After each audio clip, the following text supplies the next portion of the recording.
Hi all, welcome back to yet another session of Physics with Super Notes.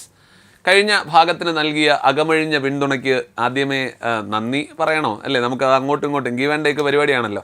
Anyway ആ പറഞ്ഞ ഊർജ്ജത്തിൽ തന്നെ ഞാൻ തുടങ്ങുന്നു. അവിടെ രണ്ടാമത്തെ ഭാഗത്തിനകത്തും 25 ചോദ്യമാണ്. എനിക്ക് തോന്നുന്നത് ഡ്യൂറേഷൻ കുറച്ചിത്തിരി കൂടുതലായിരുന്നു എന്ന് തോന്നുന്നു കഴിഞ്ഞ ഭാഗത്തിൻ്റെത്. ഞാനിവിടെ ഉദ്ദേശിക്കുന്ന ഒരു പരിപാടി എന്ന് പറയുന്നത് നിങ്ങൾക്ക് അറ്റ്ലീസ്റ്റ് ഒരു ഹെഡ്സെറ്റ് വെച്ചിട്ട് എന്തെങ്കിലും ചെയ്തുകൊണ്ടിരിക്കുമ്പോഴെങ്കിലും കേട്ട് പോകാമല്ലോ എന്നുള്ള ഉദ്ദേശത്തിലുള്ള ഒരു പരിപാടിയാണ്.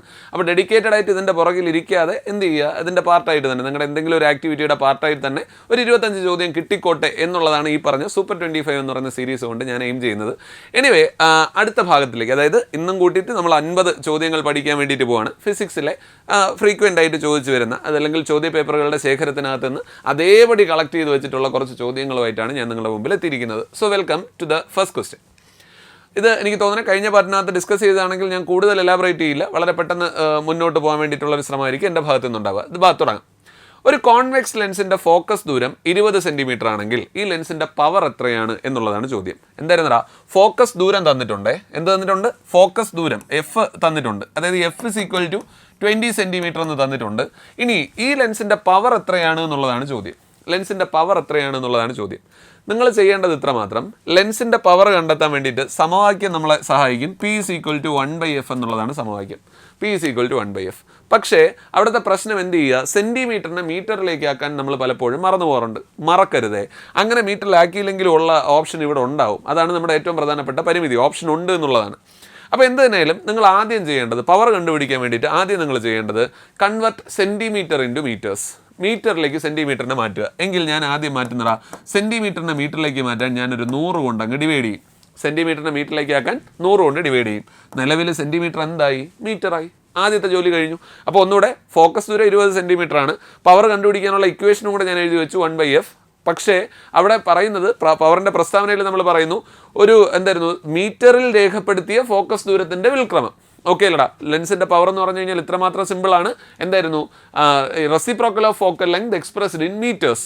മീറ്ററിൽ രേഖപ്പെടുത്തിയ ഫോക്കസ് ദൂരത്തിൻ്റെ വിൽക്രമത്തിനെ നമ്മൾ വിളിക്കുന്ന പേരായിരുന്നു പവർ. എങ്കിൽ നമ്മളിപ്പോൾ ഇപ്പോൾ പവറിനെ മീറ്ററിലാക്കിയല്ലോ, ഫോക്കസ് ദൂരത്തിനെ മീറ്ററിലാക്കിയല്ലോ. നൗ ലിസൺ, ഇനി നമ്മൾ എന്ത് ചെയ്യുന്നു? ഇതിൻ്റെ റെസിപ്രോക്കൽ എടുക്കുന്നു. കഴിഞ്ഞു. Power P is equal to 1/f ആണ്. എങ്കിൽ ഇതിനെ ഒന്ന് റെസിപ്രോക്കൽ എടുത്താൽ മതി. 100/20. 100/20 that will eventually give you എത്ര?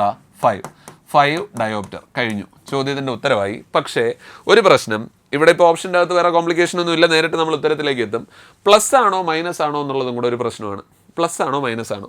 എടാ കോൺവെക്സ് ആണെങ്കിൽ ഇറ്റ് വിൽ ബി പോസിറ്റീവ്. അത് നമ്മൾ ലാസ്റ്റ് ക്ലാസ്സിലും പറഞ്ഞെന്ന് തോന്നുന്നു. അല്ലെങ്കിൽ ഞാൻ വീണ്ടും ആവർത്തിക്കുന്നു.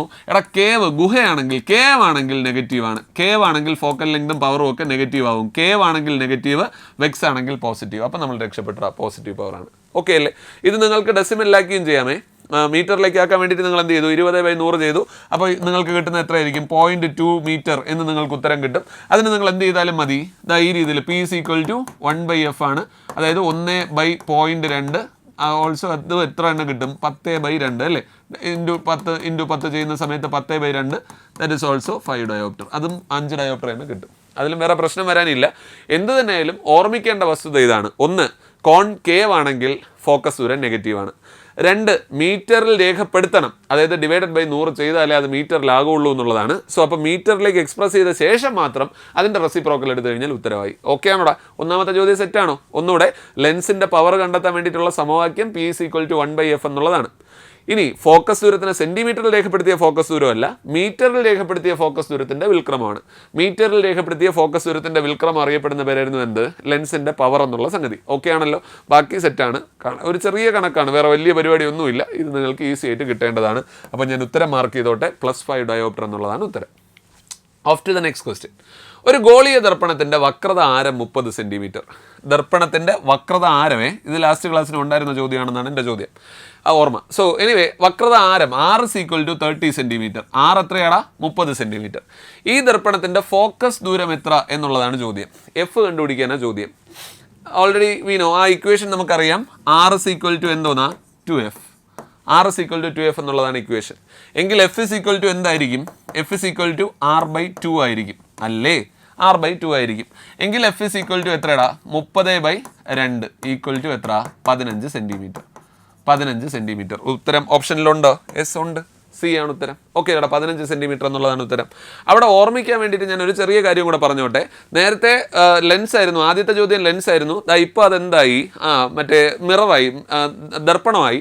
ദർപ്പണം ആവുമ്പോഴും നിങ്ങൾ ഓർമ്മിച്ചോ, കേവ് ആണെങ്കിൽ നെഗറ്റീവ്, കേവ് ആണെങ്കിൽ ഫോക്കസ് ദൂരം എന്തായിരുന്നു? നെഗറ്റീവ്. ഗുഹയാണോ നെഗറ്റീവ്? ഇവിടെ ഗുഹയാണോ നെഗറ്റീവ്? കേവ് ആണോ നെഗറ്റീവ്? കണക്ഷന് വേണ്ടി പറയുന്നതാണ്. കേവ് ആണെങ്കിൽ ഫോക്കസ് ദൂരം നെഗറ്റീവ് ആയിരിക്കും. അത് whether it's lens or mirror, mirror ആയാലും ലെൻസ് ആണെങ്കിലും കേവ് ആണോ നെഗറ്റീവ് ആണ് എന്നുള്ള കാര്യം മനസ്സിലാക്കുക. ഇവിടെ രണ്ടാമത്തെ സമവാക്യം എന്തായിരുന്നു? R is equal to 2F അല്ലെങ്കിൽ F is equal to R/2 എന്ന് പറയുന്ന ഇക്വേഷനാണ് ഓർമ്മിക്കേണ്ടത്. രണ്ടിലേതെങ്കിലും ഒന്ന് ഓർമ്മിച്ചിരുന്നാൽ മതി. സെറ്റാണോ? അപ്പോൾ ഒന്നുകൂടെ വക്രത ആരം തന്നിട്ട് ഫോക്കസ് ദൂരം കണ്ടുപിടിക്കാൻ പറഞ്ഞു കഴിഞ്ഞാൽ R is equal to 2F അല്ലെങ്കിൽ F is equal to R/2 എന്ന് പറയുന്ന ഇക്വേഷൻ സഹായിക്കും. ഇവിടെ വേറെ ഒരു കോംപ്ലിക്കേഷനും ഇല്ല, സൈൻ ഇല്ല. ഇൻ കേസ് ബൈ ചാൻസ് സൈനും കൂടെ വന്നിരുന്നു, അതായത് ഇവിടെ ഒരു ഓപ്ഷൻ്റെ അകത്ത് -15 കൂടെ വന്നിരുന്നുവെങ്കിൽ വിച്ച് ഇസ് മോർ ആക്യുറേറ്റ്, ഏതാ കൂടുതൽ കൃത്യമെന്നുള്ളത്? വക്രത ഇതിപ്പോൾ ഗോളീയ ദർപ്പണം ജനറലി തന്നു. കോൺ കേവ് ആണെങ്കിൽ ഫോക്കസ് ദൂരം നെഗറ്റീവ് ആയിരിക്കും, കോൺവെക്സ് ആണെങ്കിൽ ഫോക്കസ് ദൂരം പോസിറ്റീവുമായിരിക്കും എന്നുള്ള കാര്യം വേണം ഓർമ്മിക്കാൻ. ഓക്കെ, സോ മൂന്നാമത്തെ ചോദ്യം, എന്തിൻ്റെ യൂണിറ്റാണ് പ്രകാശവർഷം? എടാ ലൈറ്റ് ഇയർ. ലൈറ്റ് ഇയർ എന്നുള്ളത് എന്തിൻ്റെ യൂണിറ്റാ? പ്രകാശം ഒരു വർഷം കൊണ്ട് സഞ്ചരിക്കുന്ന ദൂരം. അപ്പോൾ ദൂരത്തിൻ്റെ SI യൂണിറ്റ് ആണ് എന്ത്? പ്രകാശവർഷം എന്നുള്ളത്. ഓക്കെ അല്ല, ഡിസ്റ്റൻസിൻ്റെ അല്ലെങ്കിൽ എന്തായിരുന്നു ലാർജർ ഡിസ്റ്റൻസുകൾ മെഷർ ചെയ്യാൻ വേണ്ടിയിട്ട് നമ്മൾ ഉപയോഗിക്കുന്ന ഏകകമാണ് എന്ത്? പ്രകാശവർഷം എന്നുള്ളത്. സോ അപ്പോൾ ദൂരത്തിൻ്റെ SI യൂണിറ്റ് ആണ് എന്ത്? പ്രകാശവർഷം എന്തിൻ്റെ യൂണിറ്റ് ആണെന്ന് ചോദിച്ചു കഴിഞ്ഞാൽ ദൂരത്തിൻ്റെതാണ് എന്നുള്ള കാര്യം വേണം കൃത്യമായി ഓർമ്മിക്കാൻ. ഓക്കെ അല്ല, മില്ലി മൈക്രോ ഒക്കെ ചെറിയ യൂണിറ്റുകളാണെങ്കിൽ വലിയ യൂണിറ്റുകൾ അല്ലെങ്കിൽ വലിയ അകലങ്ങളെ റെപ്രസെൻറ്റ് ചെയ്യാൻ വേണ്ടിയിട്ടായിരുന്നു നമ്മൾ എന്ത് ഉപയോഗിച്ചത്? പ്രകാശവർഷം. അപ്പോൾ ദൂരത്തിൻ്റെ SI യൂണിറ്റ് ആണ് പ്രകാശവർഷം. ഓക്കെ, അടുത്ത ചോദ്യം. കഥ മാത്രമേ ഇത്ര വലുതുള്ളൂ, വളരെ എളുപ്പമുള്ള ചോദ്യമാണ്. നോക്കൂ, 20 ഹെഡ്സിൽ താഴെ ആവൃത്തിയുള്ള ശബ്ദങ്ങളെ ഇൻഫ്രാസോണിക് എന്നും 20,000 ഹെഡ്സിന് കൂടുതൽ ആവൃത്തിയുള്ള ശബ്ദങ്ങളെ അൾട്രാസോണിക് എന്നും പറയുന്നു. താഴെ കൊടുത്തിരിക്കുന്ന പ്രസ്താവനകളിൽ ശരിയായവ തിരഞ്ഞെടുക്കുക. ബിലോ 20 ഹെഡ്സ്, 20 ഹെഡ്സിന് താഴേക്കാണ് എങ്കിൽ ആ ശബ്ദത്തെ നമ്മൾ ഇൻഫ്രാസോണിക് എന്ന് പറയും. ശരിയാ. 20,000 ഹെഡ്സിന് മുകളിലേക്കാണെങ്കിൽ അതിന് അൾട്രാസോണിക് എന്നും പറയും. ഈ 20ൻ്റെയും 20,000ൻ്റെയും പ്രത്യേകത എന്തോന്നാ? അതാണ് മനുഷ്യൻ്റെ ഓഡിബിൾ റേഞ്ച് എന്ന് പറയുന്നത്. 20 ഹെഡ്സിനും 20,000 ഹെഡ്സിനും ഇടയിലുള്ള ശബ്ദങ്ങളെയാണ് നമുക്ക് കേൾക്കാൻ വേണ്ടിയിട്ട് കഴിയുക. എങ്കിൽ നോക്കൂ, തന്നിരിക്കുന്ന സവിശേഷതകൾ എന്തായിരുന്നു? ശരിയായവ തിരഞ്ഞെടുക്കുക എന്നുള്ളതാണ് ചോദ്യം. ശരിയായവ ഞാനപ്പോൾ ഇപ്പോഴേ ഞാൻ ശീലിപ്പിക്കുന്നു, അല്ലെങ്കിൽ ഞാൻ എപ്പോഴും ആവർത്തിച്ച് പറയാറുള്ളത് പോലെ ശരിയായവ തെറ്റായവ, ബന്ധമുള്ളത് ബന്ധമില്ലാത്തത്, ചെറുത് വലുത്, ആരോഹണം അവരോഹണം, ഇത്തരത്തിൽ കൺഫ്യൂസിങ് പേയേഴ്സ് ചോദ്യത്തിനുള്ളിൽ തന്നെ വന്നു കഴിഞ്ഞാൽ ജസ്റ്റ് ഗീവ് ആൻ അണ്ടർലൈൻ. അപ്പോൾ ഇവിടെ ശരിയായവ തിരഞ്ഞെടുക്കാനാണ് നമ്മുടെ അടുത്തുള്ള ചോദ്യം.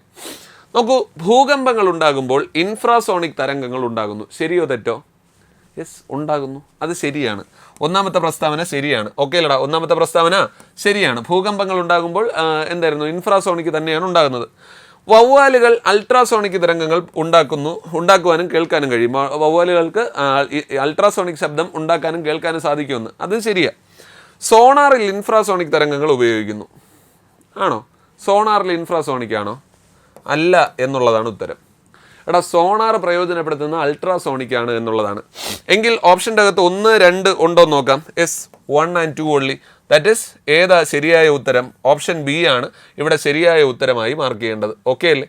അപ്പോൾ ഒന്നുകൂടെ പറഞ്ഞ ചോദ്യം അല്ലെങ്കിൽ ഇവിടുന്ന് നിങ്ങൾക്ക് കിട്ടേണ്ട അല്ലെങ്കിൽ ഔട്ട്പുട്ടായിട്ട് നമുക്ക് അറിയേണ്ട കാര്യം എന്ന് പറയുന്നത്, ഒന്ന് 20നും 20,000നും ഇടയിൽ ഉള്ള സൗണ്ടാണ് മനുഷ്യൻ്റെ ശ്രവണ പരിധി എന്ന് പറയുന്നത്. നമുക്ക് കേൾക്കാൻ കഴിയുന്ന സൗണ്ട്, ശബ്ദത്തിൻ്റെ ആവൃത്തി, ഫ്രീക്വൻസി എന്ന് പറയുന്നത് 20 ഹെഡ്സിനും 20,000 ഹെഡ്സിനും ഇടയിലാണ്.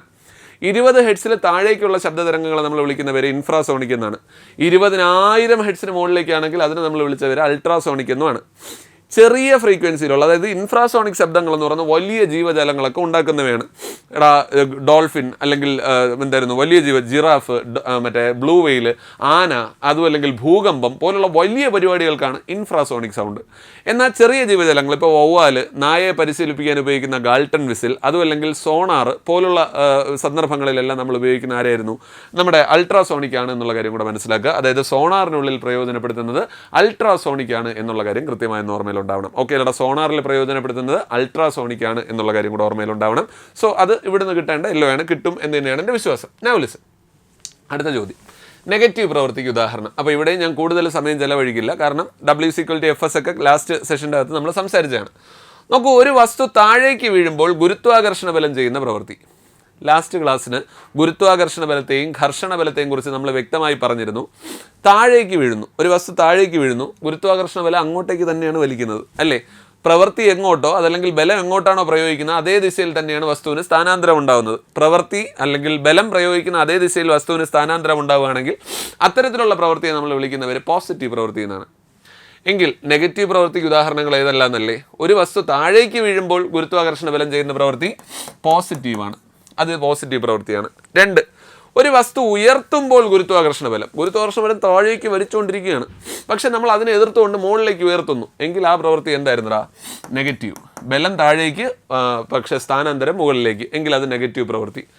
3, ഒരു വസ്തു ചരിവ് തലത്തിലൂടെ താഴേക്ക് നിരങ്ങി നീങ്ങുമ്പോൾ ഘർഷണ ബലം ചെയ്യുന്ന പ്രവൃത്തി. That we already know. Last ക്ലാസ്സിലും നമ്മൾ പറഞ്ഞിരുന്നതാണ്. ഘർഷണ ബലമാണോ അത് ചെയ്യുന്ന പ്രവൃത്തി നെഗറ്റീവാണ്. ഘർഷണ ബലം തിരിഞ്ഞ് മറിഞ്ഞ് നോക്കണ്ട, ഘർഷണ ബലം ചെയ്യുന്ന പ്രവൃത്തി എപ്പോഴും എന്തായിരിക്കും? നെഗറ്റീവ്.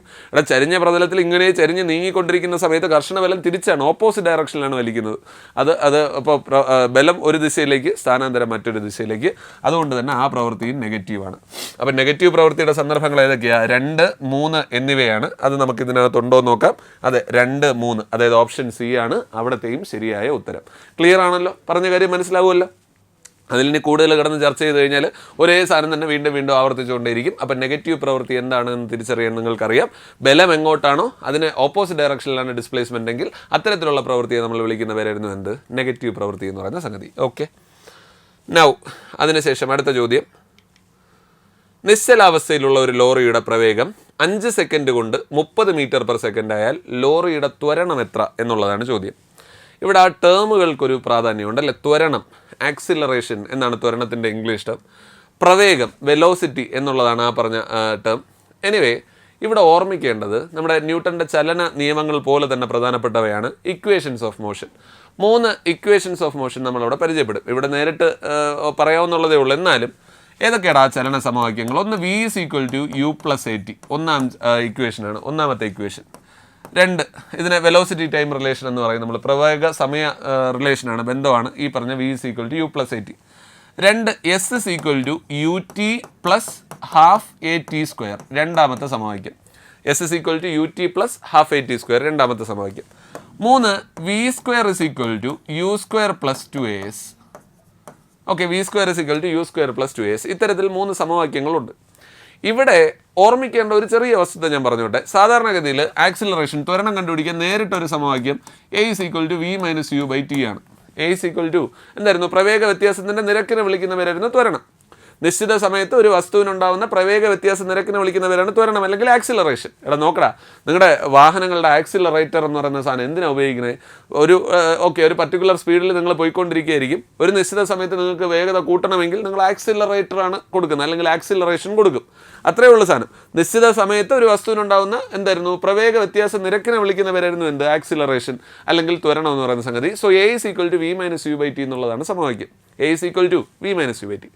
ഇതിലും ശ്രദ്ധിക്കണം, 2 സന്ദർഭങ്ങൾ ഈ പറഞ്ഞ ചോദ്യങ്ങളുടെ അകത്ത് വരാറുണ്ട്. ഒന്ന്, ഓടിക്കൊണ്ടിരിക്കുന്ന അല്ലെങ്കിൽ 10 മീറ്റർ പെർ സെക്കൻഡ് വേഗതയിൽ ചലിച്ചുകൊണ്ടിരിക്കുന്ന ഒരു കുട്ടി തൻ്റെ ഓട്ടം പെട്ടെന്ന് നിർത്തുന്നു, 5 സെക്കൻഡ് സമയം കൊണ്ട് നിർത്തുന്നു. അങ്ങനെയാണെങ്കിൽ എന്തായിരുന്നു? ത്വരണം എത്ര?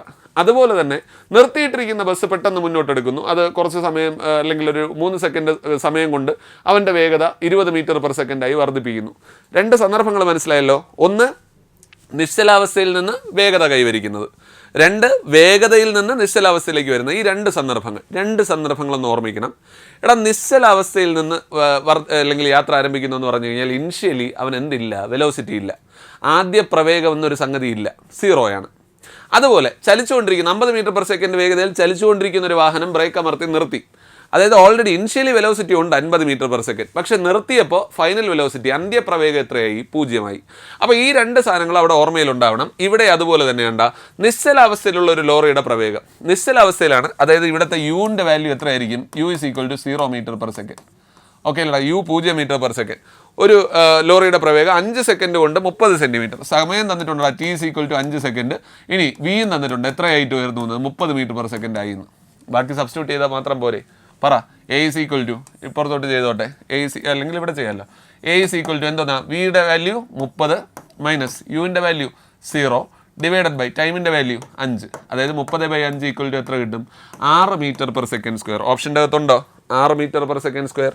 Yes, D is the correct answer. അപ്പോൾ രണ്ട് കാര്യങ്ങളാണ്. ഒന്ന്, ഇക്വേഷൻ നമുക്ക് പരിചയപ്പെടുക എന്നുള്ളത് മാൻഡേറ്ററി, A = V - U/T എന്നുള്ളതാണ് സമവാക്യം. അതിനേക്കാൾ ഉപരിയായി നിങ്ങൾ ഓർമ്മിക്കേണ്ടത്, ഒന്ന്, ആദ്യപ്രവേഗം തന്നിട്ടില്ല അല്ലെങ്കിൽ അന്ത്യപ്രവേഗം തന്നിട്ടില്ല. പക്ഷെ അവിടെ ഓർമ്മിക്കേണ്ട വസ്തുത ഇതാണ്, ചലിച്ചുകൊണ്ടിരിക്കുന്ന ഒരു വസ്തു നിശ്ചലാവസ്ഥയിൽ എത്തി എന്ന് പറഞ്ഞു കഴിഞ്ഞാൽ അന്ത്യപ്രവേഗം 0. എന്തായിരുന്നു, നിർത്തിയിട്ടിരിക്കുന്ന ഒരു വാഹനം പെട്ടെന്ന് ഇത്ര വേഗത കൈവരിച്ചു എന്ന് പറഞ്ഞു കഴിഞ്ഞാൽ ആദ്യപ്രവേഗം 0. ഈ രണ്ട് കാര്യങ്ങൾ ഓർമ്മയിൽ ഉണ്ടാവണം. ഓക്കെ അല്ലേ? അപ്പോൾ A = V - U/T എന്ന് പറയുന്ന സമവാക്യം കൂടെ ഓർമ്മിക്കുന്നു. ഇതിൻ്റെ ഉത്തരവും നിങ്ങൾക്ക് കിട്ടി എന്ന് വിശ്വസിക്കുന്നു. നൗ, ഊർജത്തിൻ്റെ ഡൈമെൻഷണൽ സമവാക്യം എന്താണ്? ml² T⁻². അത് എന്തായിരുന്നു, നമുക്കിപ്പോൾ തൽക്കാലം കാണാതെ പഠിക്കാനേ നിർവാഹമുള്ളൂ. ml² T⁻² എന്നുള്ളതാണ് എനർജിയുടെയും വർക്കിൻ്റെയും ഒക്കെ എന്ത് ഡൈമെൻഷണൽ ഫോർമുല എന്ന് പറയുന്നത്. ഓക്കെ, ഇവിടെ ml² T⁻².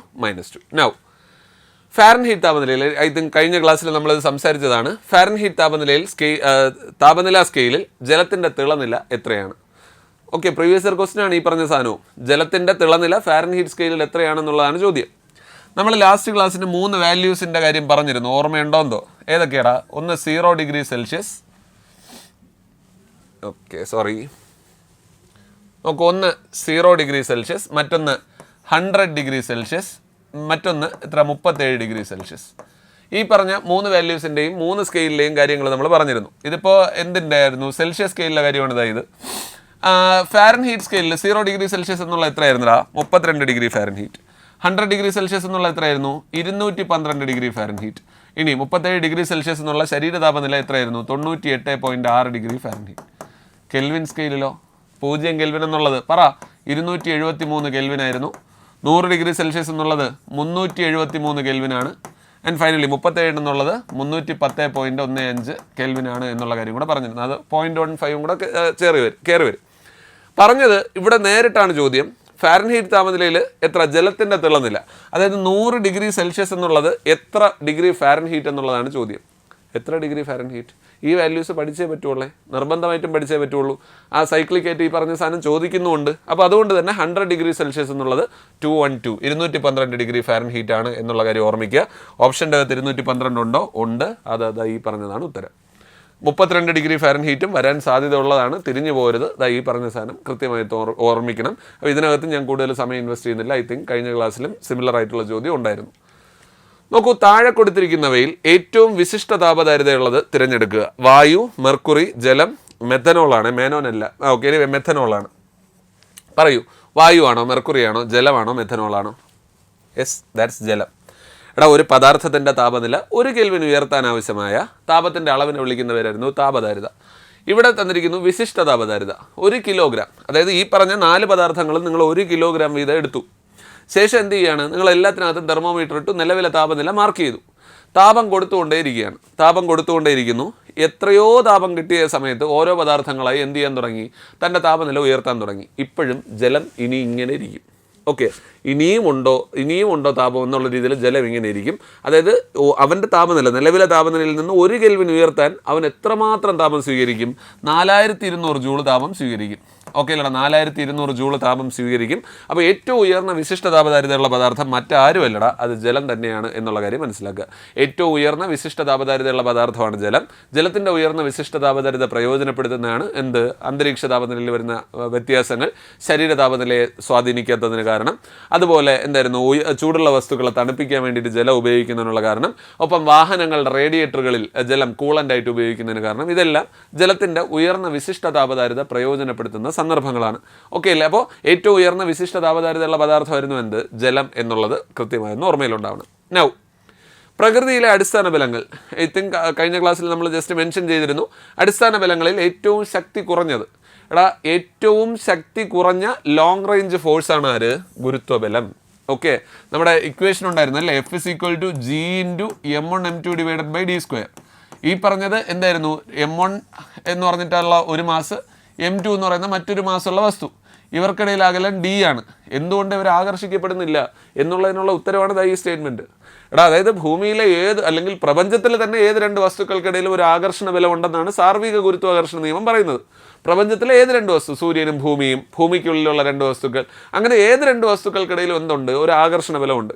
ഈ ആകർഷണ ബലം ഉണ്ടായിട്ട് നമ്മൾ എന്താ ഒട്ടിപ്പിടിക്കാത്തതെന്ന്, അതിനുള്ള കാരണമാണ് പറഞ്ഞത്. എന്തായിരുന്നു അത്? ഏറ്റവും weakest among all fundamental forces existing prevailing in nature എന്നുള്ള കാര്യം മനസ്സിലാക്കുക. എങ്കിൽ പ്രകൃതിയിലെ അടിസ്ഥാന ബലങ്ങളിൽ ഏറ്റവും ശക്തി കുറഞ്ഞതും ഏറ്റവും ലോങ് റേഞ്ച് ആയിട്ടുള്ളതും അത് ഗുരുത്വ ബലമാണ് അല്ലെങ്കിൽ ഗുരുത്വാകർഷണ ബലമാണ് എന്നുള്ള വസ്തുത കൃത്യമായി ഓർമ്മയിലുണ്ടാവണം. അടുത്ത ചോദ്യം, മനുഷ്യൻ്റെ ശ്രവണ പരിധി പറ, ഒറ്റ ഉത്തരം.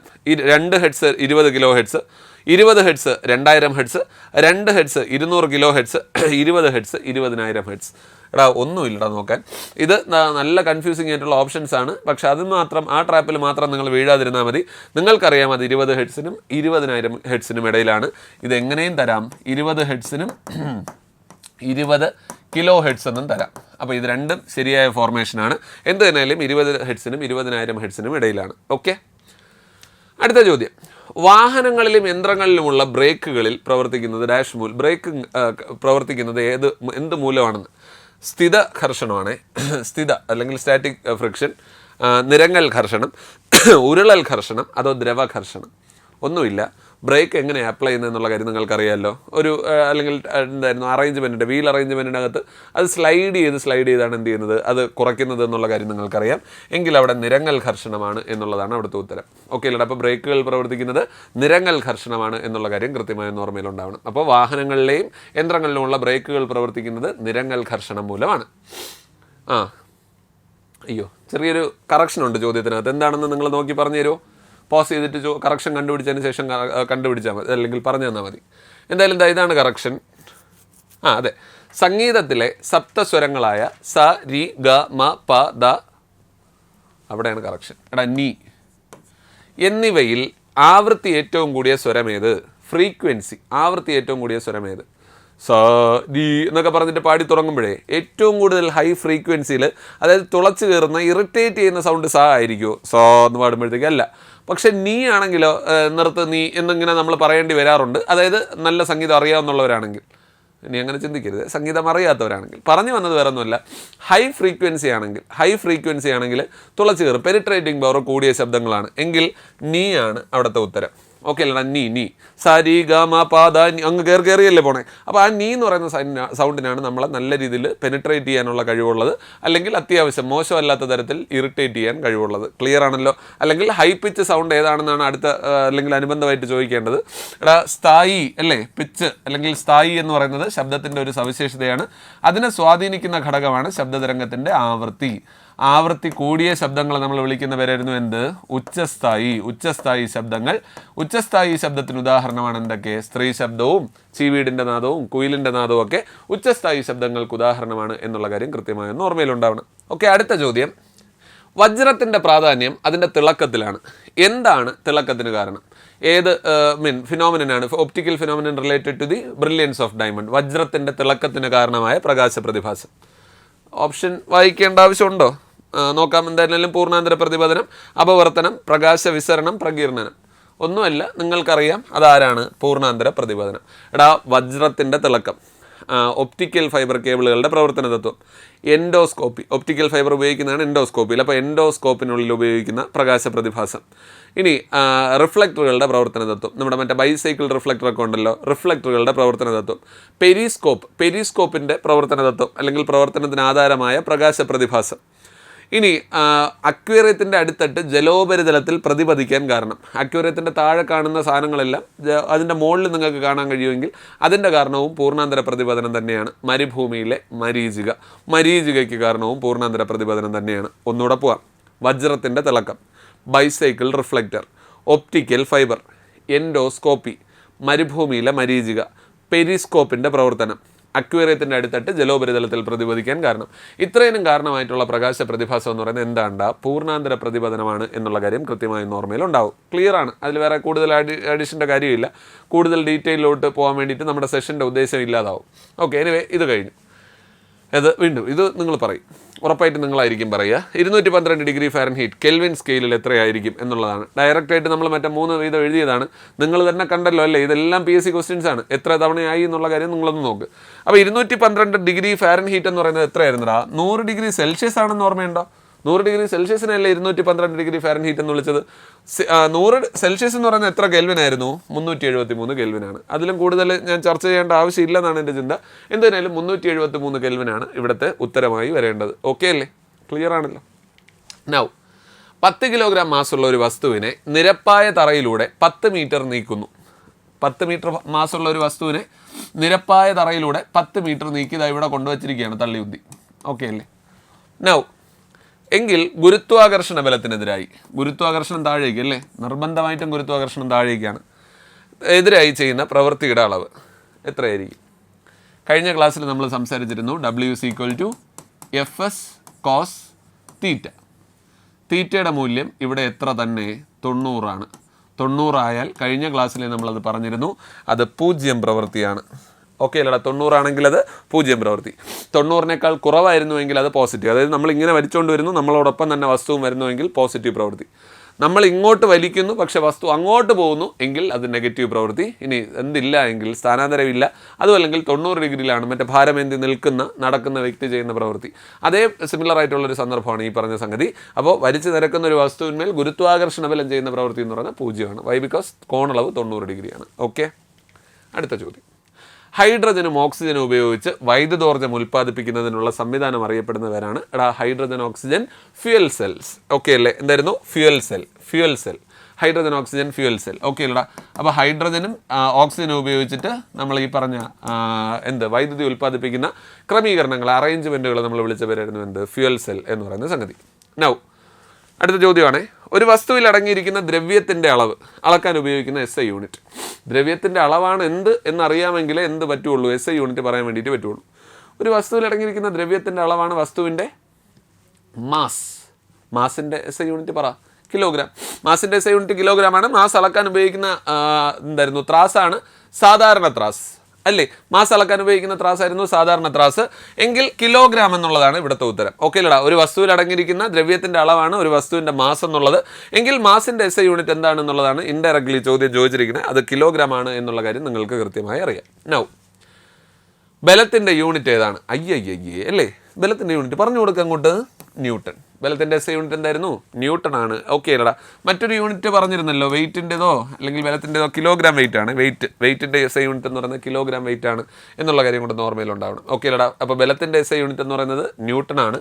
ന്യൂട്ടൺ അല്ല എങ്കിൽ ബലം എന്നുള്ളത് ഫോഴ്സ് എന്നുള്ളതിന് മറ്റൊരു അല്ലേ വേണ്ട, അത് ഡൈനൊന്നും പോകണില്ല.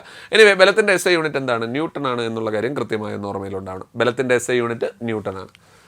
നൗ ഭൂമിയുടെ ഏറ്റവും അടുത്ത് സ്ഥിതി ചെയ്യുന്ന നക്ഷത്രം കാണുമ്പോൾ നിങ്ങൾക്ക് നല്ല ഇഷ്ടപ്പെടും. ധ്രുവ നക്ഷത്രം, ആൽഫ സെഞ്ചുറി എന്തായാലും സൂര്യൻ, വേഗ. എനിക്ക് തോന്നുന്നത് വേഗ കൊള്ളാമല്ലോ, നല്ല പേരല്ലേ? നല്ല പേരാണ്. പക്ഷേ സൂര്യൻ അവിടെ നിൽക്കുന്ന സമയത്ത് നമ്മൾ അപമാനിക്കാൻ പാടില്ല എന്നുള്ളതാണ്. ഭൂമിയുടെ ഏറ്റവും തൊട്ടടുത്ത നക്ഷത്രം ആരാടാ? സൂര്യൻ കഴിഞ്ഞാലുള്ളവനാണ് ആര്? ആൽഫ സെഞ്ചുറി എന്ന് പറയുന്ന നക്ഷത്രം. എന്തായാലും സൂര്യനാണ് ഭൂമിയുടെ ഏറ്റവും അടുത്ത നക്ഷത്രമാണ്. എന്നാൽ ഭൂമിയുടെ ഏറ്റവും അടുത്ത ആകാശഗോളമാണ് ചോദിക്കുന്നതെങ്കിലോ അത് ചന്ദ്രൻ എന്നാണ് ഉത്തരമായി വരേണ്ടത്. ഓക്കെ അല്ലടാ? ഭൂമിയുടെ ഏറ്റവും അടുത്ത ആകാശഗോളം ചന്ദ്രനാണ്, എന്നാൽ നക്ഷത്രമാണ് ചോദിക്കുന്നതെങ്കിൽ അത് സൂര്യനാണ് എന്നുള്ള കാര്യം ഓർമ്മിക്കും. മാധ്യമത്തിൻ്റെ സഹായമില്ലാതെ താപം ഒരിടത്ത് നിന്ന് മറ്റൊരിടത്തേക്ക് പ്രവഹിക്കുന്ന രീതി.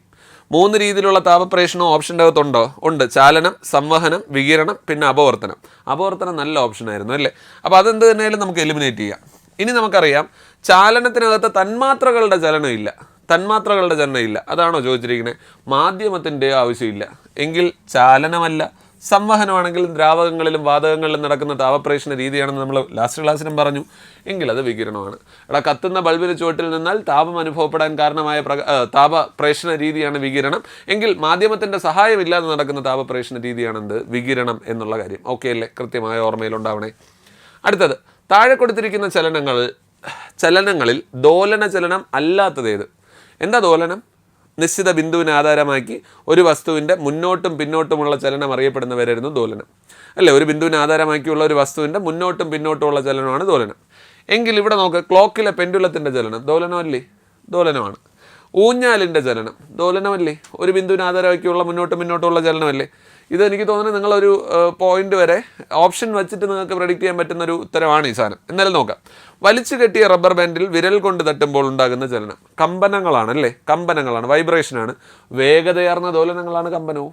ഓക്കെ അല്ലടാ, അതും ദോലനം തന്നെയാണ്. അത് വൈബ്രേഷൻ എന്ന് പറയുന്ന സാധനം എന്തായിരുന്നു? ഫാസ്റ്റർ ഓസിലേഷൻസിനെ വിളിക്കുന്ന പേരായിരുന്നു vibration. Faster oscillations are called as vibrations. അപ്പോൾ ഇതും ദോലനം തന്നെയാണെന്നുള്ള കാര്യം മനസ്സിലാക്കുക. ആൻഡ് ഫൈനലി, സൂര്യന് ചുറ്റും ഗ്രഹങ്ങൾ ചലിക്കുന്നത് അത് ചിലപ്പോൾ വർത്തുള്ള ചലനമൊക്കെ ആയിരിക്കും, ശരിയല്ലേ? അപ്പോൾ വൃത്തപാതയിലാണ് ചലനമെങ്കിൽ അതാണ് അവിടെ ഉള്ള സംഭവം. അപ്പോൾ ഇവിടെ ഏതാണ് അല്ലാത്തത്? താഴെ കൊടുത്തിരിക്കുന്ന ചലനങ്ങൾ ദോലന ചലനം അല്ലാത്തത് ഏതായിരുന്നടാ? ഡി ആണ്. ഓക്കെ അല്ലേ? അപ്പോൾ സൂര്യന് ചുറ്റുമുള്ള ഗ്രഹങ്ങളുടെ ചലനമാണ് ദോലന ചലനം അല്ലാത്തത് എന്നുള്ള കാര്യം ഓർമ്മിക്കുക.